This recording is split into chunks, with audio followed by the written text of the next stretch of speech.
Well, for since the coup in Ukraine in 2014, which saw um, far right neo-Nazi powers come to power in Ukraine, and which saw for the next 8 years not only the repression of the Ukrainian people, journalists, people who spoke out, people who didn't like this neo-Nazi type government, but also for the past 8 years, the shelling of the people of Donbass who are Russian speaking, identify culturally as Russian.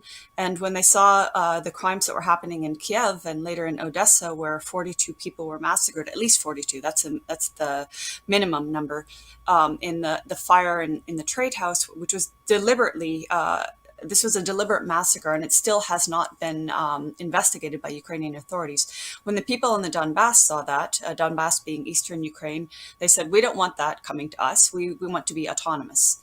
And since that point, the Ukrainian forces, again with neo-Nazi forces in them, neo-Nazi battalions, have been shelling relentlessly the people of Donbass. So this has been going on for 8 years, and we haven't heard any Western condemnation of that, of the thousands of civilians in the Donbass who have been killed. But now, suddenly, when Russia decides, okay, enough is enough, Russia has for years pushed for a diplomatic resolution to the issue of the Donbass and Ukraine. And in fact, I think it was 2019, Russia put forth, I can't remember the exact term, a bill, a process to denazify Ukraine.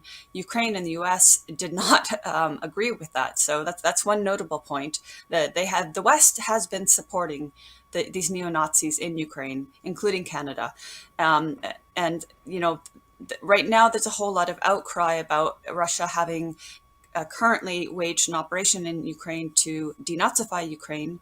But the people who are crying, I mean, the general public, I get the sense that number one, they don't have any idea that the Ukrainian army and neo-Nazi battalions have been warring upon the people of the Donbass, killing them, including children, shooting at schools, targeting civilian infrastructure.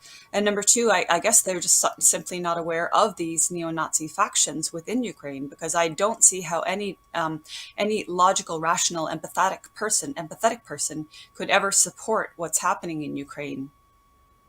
Well, I think the fact is the mainstream media, as you've pointed out there, they don't report this. Like, so what you've said there, that doesn't come on our screens here No. in the UK at all. No, in 2019, and I must say, on my own dime, as I do all my reporting, I went to the Donbass for just under 3 weeks, and I went to frontline areas. I went to villages that were 500 meters from these Ukrainian forces, and that were being shelled on a nightly basis. And also during the day. And I spoke with the remaining residents, and those were generally the ones I met were elderly who had nowhere to go, no means of fleeing the area. So they were subject to the daily and nightly shelling and heavy machine gun firing of the Ukrainian forces. And this is not being reported. And also for people who aren't aware, in like 2014 or 2015, there were accords signed in Minsk, and these prohibited the use of heavy weaponry from either side, and Ukraine has continually and consistently violated that by using heavy weapons against the people of the Donbass. In one village I went to, I spoke with the village administrator, I think her position was, who told me they haven't known a moment's peace since this began. None of the truce accords ever reached that village. It's called Zaitsevo if people want to look it up. And she was just stressing, like she sees firsthand what's happening because she taught herself to drive so she could go there to the place that's just been targeted and document it, because nobody else is doing that except for, of course, local journalists. And she said essentially they're taking apart the houses one by one. They do a line of houses, then they go to the next street and they destroy them. And when I was there, I saw a house that was still smoldering from an attack 2 days ago. It was completely gutted. And these are regions there are people still living, and they're being attacked by Ukrainian forces. And the body that was mandated to document it, the OSCE, has it turns a blind eye to these war crimes of Ukraine.